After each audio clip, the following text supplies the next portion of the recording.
أعوذ بالله من الشيطان الرجيم. بسم الله الرحمن الرحيم. الحمد لله رب العالمين الرحمن الرحيم مالك يوم الدين إياك نعبد وإياك نستعين اهدنا الصراط المستقيم صراط الذين أنعمت عليهم غير المغضوب عليهم ولا الضالين آمين. اهدنا الصراط المستقيم، ہم کو سیدھا راستہ دکھا دیجیے، بتلا دیجیے یا سیدھے راستے پہ چلا دیجیے، ان لوگوں کے راستے پر جن پر آپ نے انعام فرمایا، جن پر نہ تیرا غضب نازل ہوا اور نہ وہ گمراہ ہوئے. بات کل ہدایت کی چل رہی تھی. دنیا میں کسی کو بھی کوئی راستہ دکھانا، اس کی رہنمائی کر دینا، اس راستے کی طرف اشارہ کرنا جس پہ چل کے وہ اپنی منزل تک پہنچ جائے، یہ ہدایت ہے. لیکن شریعت کی زبان میں ہدایت کا مطلب ہے کہ بندے کو وہ راستہ مل جائے جس راستے پر چلنے سے اللہ اور اس کے رسول راضی اور خوش ہو. اسی کے لیے اللہ تعالیٰ نے انبیاء کرام علیہم السلام کا سلسلہ جاری فرمایا. اب یہاں پر ایک بات سمجھنی چاہیے کہ اس ہدایت کا جو مرکز ہے وہ ہے دل، اور اس کے جو راستے ہیں وہ کان ہیں، آنکھ ہے.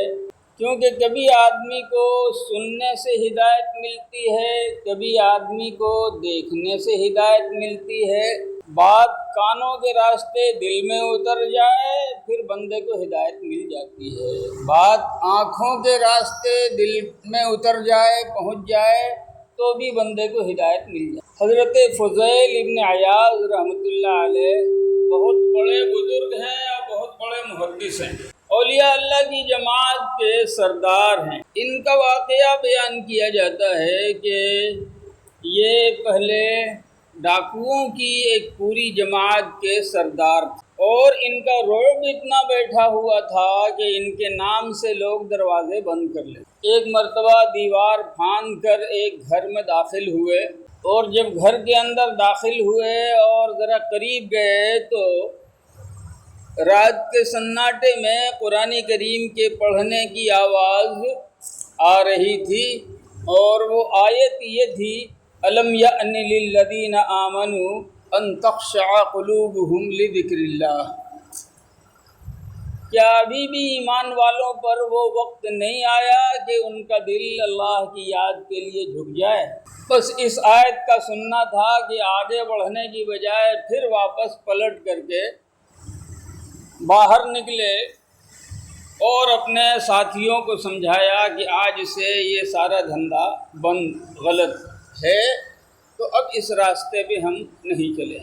اور پھر ایک کام اور کیا کہ جن کو ان کی ذات سے تکلیف پہنچی تھی یا جس کا انہوں نے لوٹا تھا، جو مال ان کے پاس تھا تو وہ واپس کیا اور نہیں کر سکے تو اس کے یہاں جا کے ان سے معافی مانگی کہ میں نے نادانی میں یہ کام کر لیا ہے، ابھی میرے پاس ادا کرنے کی صلاحیت نہیں ہے، آپ خدا کے واسطے معاف کر دو. اور اس کے بعد جو پھر ہدایت کے راستے پہ چلے تو ولیوں کی جماعت کے سردار بھی بنے اور بہت بڑے محدث بنے اور بہت بڑے علم والے بنے. ایک دوسرے بزرگ ہیں بشر حافی رحمۃ اللہ علیہ، ہر وقت نشے میں دھت رہا کرتے. اسی نشے میں چلے جا رہے تھے کہ انہوں نے دیکھا ایک کاغذ کا ٹکڑا زمین پر گرا ہوا ہے، اور انہوں نے جھک کے اٹھایا تو دیکھا کہ اس میں اللہ کا لفظ. کہ میرے رب کا نام اور زمین پر پڑا ہوا ہے، میرے خدا کا نام اور زمین پہ پڑا ہوا ہے، اور اس کے بعد پھر اس کو اچھی طرح صاف کیا اسی نشے کے عالم میں، اور عطر والے کی دکان کے پاس گئے، عطر خریدا اور عطر خرید کے اللہ کے لفظ کو عطر میں بسایا اور اس کو عزت کے ساتھ اپنی پگڑی میں رکھ لیا۔ اتنا سا کام کیا انہوں نے۔ رات کو جب سوئے تو خواب میں دیکھا کہ بشر تم نے اللہ کے نام کی عزت کی ہے، اللہ تعالیٰ تمہاری عزت بڑھائے گا۔ اور اس کے بعد جب صبح ہوئی تو رات کا خواب یاد آ گیا، وہیں انہوں نے توبہ کی، اور توبہ کر کے پھر جو صحیح راستے پہ چلے ہیں تو بہت بڑے ولی بنے اللہ۔ میں یہ عرض کر رہا تھا کہ ہدایت کا مرکز تو دل ہے، لیکن ہدایت کبھی سننے سے ہوتی ہے اور کبھی ہدایت دیکھنے سے ملتی ہے۔ یہی وجہ ہے کہ اللہ تعالیٰ نے جن لوگوں کو ہدایت سے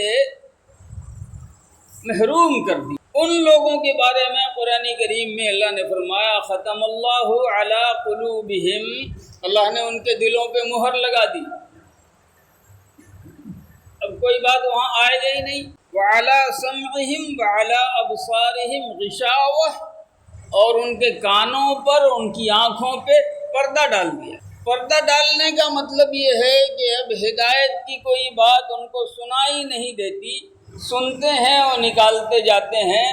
ہدایت کی حاصل کرنے کی کوئی چیز ان کو دکھائی نہیں دیتی، دیکھتے ہیں اور پھر بھی دل کے اوپر اس کا کوئی اثر نہیں ہوتا۔ اللہ کے نبی حضور اکرم صلی اللہ تعالی علیہ وسلم نے ایک پاک حدیث کے اندر ارشاد فرمایا، الا کان کھول کے سنو، ان فی الجسد مضغہ، جسم کے اندر ایک لوتھڑا ہے، اذا صلحت صلح الجسد کلہ، وہ جب سیدھا ہو جائے تو پورا جسم سیدھے راستے پہ چلتا ہے، وَإِذَا فَسَدَتْ فَسَدَ الْجَسَدُ كُلُّهُ، اور وہ جب بگڑ جائے تو پھر پورا کا پورا انسان بگاڑ کے راستے پہ چل پڑتا ہے۔ الا، پھر کان کھول کے سنو، وہی القلب، اور وہ دل ہے۔ یہاں ایک دعا مانگی گئی ہے، صراط الذین انعمت علیہم، یہ سیدھا راستہ جو ہے وہ ان لوگوں کا راستہ جن کے اوپر آپ نے انعام فرمایا۔ انعام کا مطلب ہے نعمت دینا۔ نعمت کس کو کہتے ہیں؟ نعمت کے اصل معنی آتے ہیں نرمی کے۔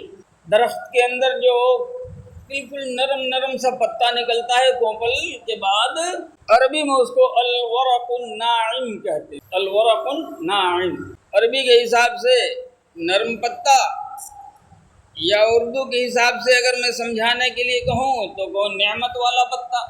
انسان کے ساتھ دو حالات ہوتے ہیں، ایک دن اس کے نرمی والے ہوتے ہیں، ایک زمانہ اس کا نرمی والا ہوتا ہے، تو مطلب اس کے پسند کی ساری چیزیں میسر ہوتی رہتی ہیں اور اس کے اندر وہ خوش ہوتا ہے۔ اس کے برخلاف جو دوسرے دن آتے ہیں وہ سختی والے دن۔ سختی والے دنوں میں آدمی کو اپنی پسند کی چیز نہیں ملتی، آدمی کو اپنی پسند کا نتیجہ نہیں ملتا، آدمی خوشی کی چیزیں تلاش کرتا ہے اور خوشی کی چیزیں اس سے دور ہوتی چلی جاتی ہیں، ان کو سختی کے دن کہتے ہیں۔ تو وہ جو نرمی والے دن تھے ان کو آپ دوسرے لفظوں میں کہہ لیجئے نعمت والے دن۔ اللہ کی نعمتوں کی کوئی حد نہیں ہے، اللہ کی نعمتوں کی کوئی حد نہیں ہے۔ ایک بندہ وہ چاہے بالکل بیمار ہو، بھکاری ہو، سونے کے لیے 2 گز زمین بھی اس کے پاس نہ ہو، فٹ پاتھوں پر دن رات گزارتا ہو، اس بندے کے ساتھ بھی یوں کہیے کہ ہر پل میں 2 نعمتیں اللہ کی چل رہی۔ جو سانس اندر گئی ہے، اندر جا کے رک جائے، باہر نہ نکلے تو بندہ زندہ نہیں رہے گا، اور جو سانس باہر آئی ہے وہ باہر رک جائے، اندر نہ جائے تو بھی بندہ زندہ نہیں رہے گا۔ ہر سانس کے ساتھ اللہ کی دو نعمتیں ہیں، اور اس کے ساتھ ساتھ جو نعمتیں اس کے جسم میں ہیں، باہر کی بات نہیں کر رہا میں، اس کے جسم میں جو نعمتیں ہیں، آنکھ دیکھ رہی ہے یہ اللہ کی نعمت ہے، کان سن رہا ہے یہ اللہ کی نعمت ہے، ہاتھ حرکت کر رہے ہیں یہ اللہ کی نعمت ہے، پاؤں چل رہے ہیں یہ اللہ کی نعمت ہے، دل دھڑک رہا ہے یہ اللہ کی نعمت ہے، پھیپھڑا سانس لے رہا ہے یہ اللہ کی نعمت ہے۔ اللہ نے قرآن کریم میں ارشاد فرما ان تعدوا نعمت اللہ لا تحصوها، اگر تم اللہ کی نعمتوں کو گننا چاہو، شمار کرنا چاہو تو گن نہیں سکو گے، زندگی ختم ہو جائے۔ لیکن یہاں پر کیا مراد ہے؟ یہ جو ہم اللہ سے دعا فرما رہے ہیں صراط الذین انعمت علیہم، ان کے راستے پہ چلائیے یا ان کا راستہ دکھائیے جن پر آپ نے نعمت فرمائی ہے، انعام فرمایا ہے۔ یہاں نعمت سے کیا مراد ہے؟ یہاں نعمت سے دنیاوی نعمت مراد نہیں ہے، بلکہ اخروی نعمت مراد ہے، کیونکہ یہ آنکھ اسی وقت تک دیکھ سکتی، نعمت ہے اللہ کی، لیکن اسی وقت تک دیکھ سکتی ہے جب تک جسم میں جان باقی ہو۔ جان نکل گئی، اب یہ آنکھ دیکھ نہیں سکتی، کان سن نہیں سکتا، ہاتھ پکڑ نہیں سکتا۔ اس کا مطلب یہ ہے کہ دنیا کی جتنی ایک آدمی خربوں خرب کا مالک ہو، وہ جان اس کے جسم سے نکل گئی، اس کے ایک پائی سے بھی فائدہ حاصل نہیں کر سکتا۔ ایک آدمی کے پاس پوری دنیا میں سب سے بڑا محل ہو جس کے اندر ہزاروں کمرے ہوں اور اس کے اندر ہزاروں ہزار نوکر ہوں، دائیاں ہوں، جان نکل گئی، یہ سب اس کے لیے دیتا ہے۔ وہ ساری چیزیں نعمت تھی، لیکن وقتی نعمت، جب تک جسم کے اندر جان ہے، جسم اور جان کا رشتہ باقی ہے، تب تک وہ نعمتیں کام دے رہی ہیں۔ لیکن یہاں جو ہم اللہ رب العزت سے جو نعمت مانگ رہے ہیں وہ دائمی نعمت ہے، ہمیشہ ہمیشہ کی۔ ایسے لوگ جن کے ساتھ اللہ رب العزت نے بھلائیوں کا معاملہ فرمایا، ان کے اوپر مہربانی فرمائی، ان کے اوپر انعام فرمایا، اور یہ نعمت اللہ کی ان کو دنیا میں بھی فائدہ پہنچائے گی، قبر میں بھی فائدہ پہنچائے گی، محشر میں بھی فائدہ پہنچائے گی، یہاں تک کہ اس کو جنت میں داخل کرا دے گی، اور اس کے بعد تو پھر موت کا تصور و خیال ہی ختم، پھر موت آئے گی ہی نہیں۔ ابد الآباد کی جو زندگی ہے اس میں اس نعمت سے فائدہ پہنچے گا، اور یہ دائمی نعمت۔ اسی لیے قرآن کریم میں ایک اور ادب ہم کو سکھایا گیا ہے کہ تم اللہ سے جب مانگو تو صرف دنیا مت مانگو، بلکہ دنیا کے ساتھ آخرت کی بھلائی مانگو۔ اور ہر نماز میں ہم وہی دعا مانگتے ہیں، ربنا آتنا فی الدنیا حسنہ، اے اللہ دنیا میں بھی ہمارے ساتھ بھلائی کا معاملہ فرما، وفی الآخرۃ حسنہ، اور آخرت میں بھی ہمارے لیے بھلائی کا معاملہ فرما، وقنا عذاب النار۔ تو یہاں جس نعمت کے مانگنے کا حکم ہے وہ نعمت اللہ کی ہے۔ باقی ظاہری اعتبار سے قدم قدم پر جو اللہ نے مہربانیاں فرمائیں اور اللہ رب العزت نے نعمتیں عطا فرمائیں، وہ بنی اسرائیل کو، حضرت موسیٰ علیہ السلام کی امت۔ اور یہی وجہ ہے کہ قرآن کریم میں اللہ تعالیٰ نے خاص طور سے ان کو مخاطب کر کے کہا، یا بنی اسرائیل، اے اسرائیل کے بیٹو۔ اسرائیل لقب ہے حضرت سیدنا یعقوب علیہ السلام کا، حضرت ابراہیم علیہ السلام کے صاحبزادے حضرت اسحاق، اور حضرت اسحاق علیہ السلام کے صاحبزادے حضرت یعقوب، اور حضرت یعقوب علیہ السلام کے 12 بیٹے، ان میں سے ایک حضرت یوسف علیہ السلام۔ اب یہ جو اولاد چلی ان سے، وہ سب بنی اسرائیل کہلائے۔ اللہ تعالیٰ نے ان کے اوپر جتنی مہربانی فرمائی دوسروں کو نہیں فرمائی۔ ان کو چانسز دیے گئے، ان کو موقع دیا گیا اللہ کا فرما بردار بننے کا۔ لیکن ہوا الٹا، ہوا یہ کہ جتنا اللہ نے اس کے اوپر انعام فرمایا اتنے ہی ان لوگوں نے خدا کی نافرمانی۔ قرآن کریم میں تاکید کی، یا بنی اسرائیل، اے اسرائیل کے بیٹو، اذکروا نعمتی اللتی انعمت علیکم، میں نے تمہارے اوپر جو انعام کیا ہے اس کو یاد کرو، وَأَنِّي فَضَّلْتُكُمْ عَلَى الْعَالَمِينَ، اور میں نے دوسرے لوگوں پر کے مقابلے میں تم کو بزرگی دی اور مرتبہ عطا کیا۔ دوسری جگہ فرمایا یا بنی اسرائیل اذکروا نعمتی اللتی انعمت علیکم، اس نعمت کو یاد کرو جو میں نے تم پر کی، اس انعام کو یاد کرو۔ وَأَوْفُوا بِعَهْدِي، اور مجھ سے جو تم نے عہد لیا تھا، میرے راستے پہ چلنے کا وعدہ کیا تھا، اس کو پورا کرو۔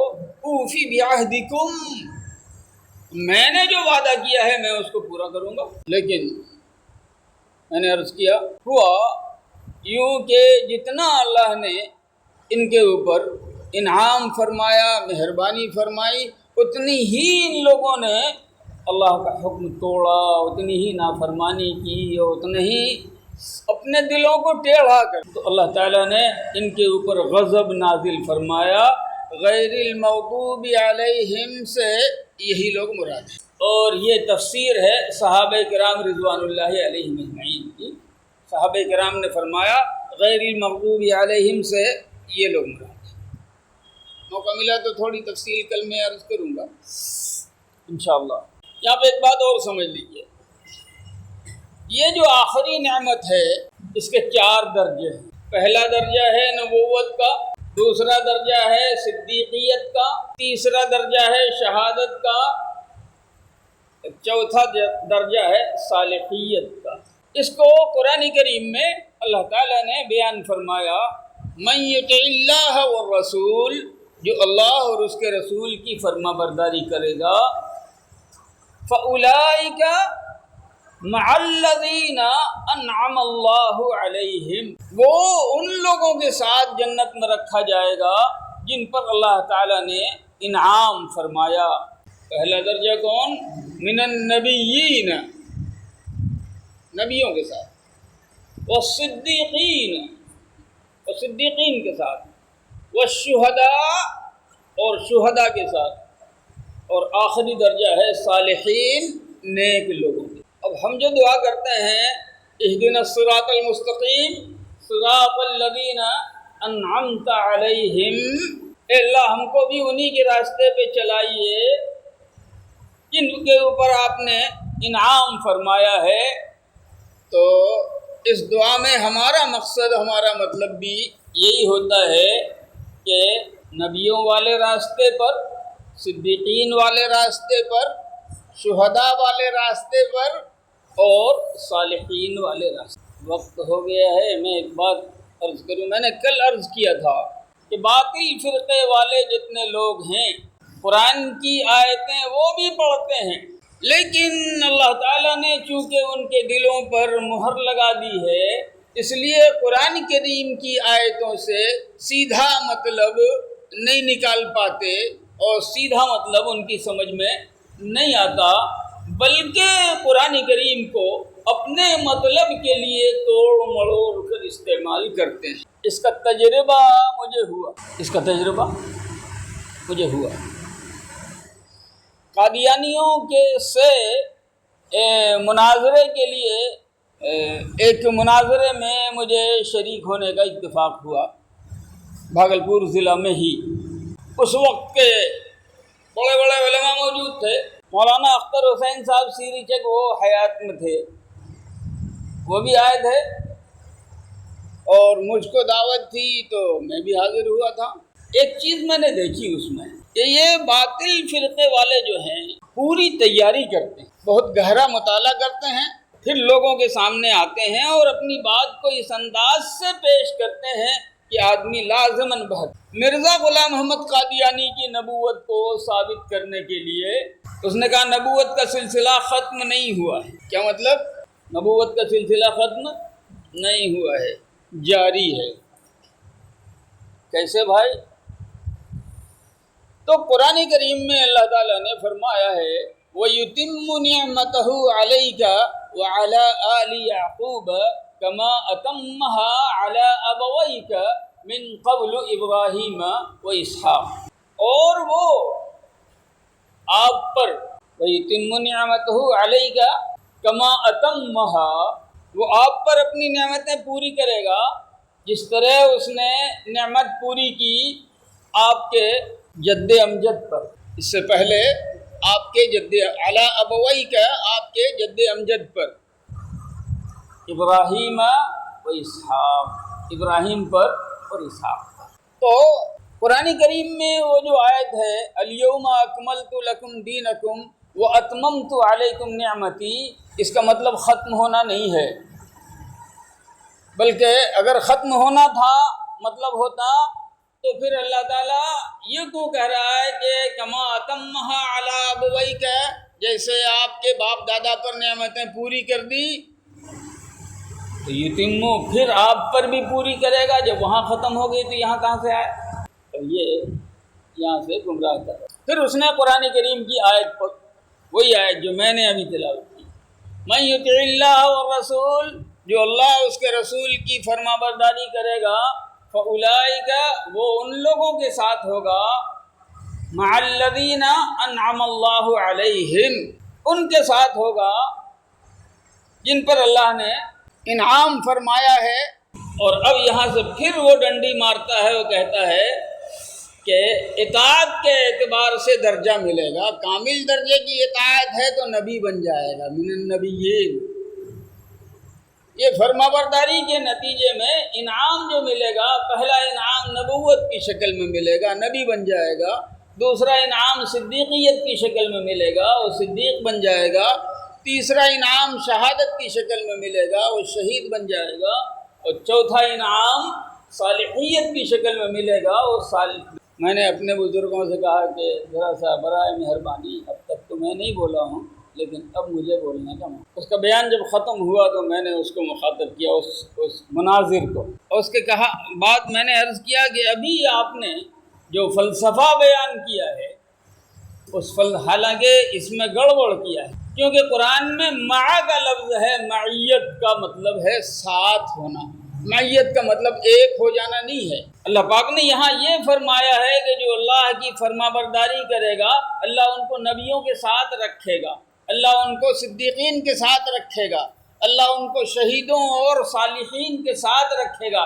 یہ مطلب نہیں ہے کہ نبی بنا دے گا اور بنا دے گا اور بنا۔ چلو تھوڑی دیر کے لیے آپ کہتے ہو، میں مان لیتا ہوں کہ اگر یہی مطلب ہو تو مجھے بتاؤ پھر کہ نبی اکرم صلی اللہ تعالیٰ علیہ وسلم کو اللہ تعالیٰ نے سید الانبیاء والمرسلین بنایا ہے، تمام نبیوں اور رسولوں کا سردار بنایا ہے، تو حضور پاک صلی اللہ علیہ وسلم کے زمانے سے لے کے تمہارے زمانے تک ایک آدمی بھی کائنات میں اور امت میں ایسا اگر پیدا ہوا ہے جس کو کامل اطاعت ملی ہے تو اس کا نام، کیونکہ تمہارے فلسفے کے حساب سے اس کو نبی بن جانا چاہیے، تو مرزا غلام محمد قادیانی اور نبی پاک صلی اللہ علیہ وسلم کے بیچ میں کتنے ایسے لوگ ہیں جن کو کامل اطاعت ملی ہے، ذرا اس کا نام چاہیے مجھے۔ اب وہ دائیں بائیں جھانکنے لگا، پھنس گئے، کہاں پھنس گئے؟ میں نے کہا کہ اگر کسی کو کامل اطاعت نہیں ملی ہے تو سید الانبیاء والمرسلین ہونے کا فائدہ کیا ہوا کہ قیامت تک کے لیے نبی بنائے گئے؟ ایک آدمی بھی ایسا نہیں ملا جن کو کامل اطاعت ملے، اور اگر کامل اطاعت ملی تو تمہارے فلسفے کے مطابق اس کو نبی بن جانا چاہیے، مجھے لسٹ دو۔ وہ ایسا پھنسا کہ نہ دائیں بھاگے نہ بائیں بھاگے، اور یہیں پر جلسہ ہی برخاست ہو۔ تو قرآن کریم کی تلاوت کر کے، قرآن کریم کی آیتوں کو پیش کر کے، یہ باطل فرقے کے لوگ اس کو توڑ مڑوڑ کے، اس کا مطلب توڑ موڑ کے لوگوں کے سامنے رکھتے ہیں، اور اس کے لیے انہوں نے بڑی محنت کی ہوتی ہے کہ اس کا غلط مطلب لوگوں کے سامنے کیسے رکھیں گے کہ لوگ اس کو تسلیم کر لیں اور مان لیں۔ یہ صحیح ہے، آخرت کا جو انعام ہوگا وہ ان چار قسم کے لوگوں میں اعلیٰ درجہ ہے انبیاء کا، اور یہ چوتھی سیڑھی جو ہے آخری، یہ ہے صالحین اور نیک لوگوں کی، ان کو جنت میں درجہ بدرجہ ساتھ رکھ۔ اور ہم جو یہاں کہتے ہیں اہدنا الصراط المستقیم صراط الذین انعمت علیہم، تو ہم انہی چاروں سلسلے میں سے مانگتے ہیں، یا اللہ ہمیں اس لائق بنا دے کہ جنت میں نبی اکرم صلی اللہ علیہ وسلم کی غلامی حاصل ہو جائے، اللہ اس لائق بنا دے کہ وہاں صدیقین کے ساتھ ہمیں بھی رکھا جائے، اے اللہ ہمیں درجہ شہادت سے سرفراز فرما، اور کم سے کم آخری درجہ جو ہے وہ صالحیت کا، اے اللہ ان میں ہمارا شمار کر لیں۔ یہ ہے اہدنا الصراط المستقیم صراط الذین انعمت علیہم کا مطلب۔ باقی انشاءاللہ غیر المغضوب علیہم ولا الضالین کا مطلب کل سمجھایا جائے گا۔ اللہم صلی علی برحمتک یا رحمۃ، سبحان اللہ وبحمدہ، سبحانک اللہم وبحمدک، نشہد ان لا الہ الا انت، نستغفرک ونتوب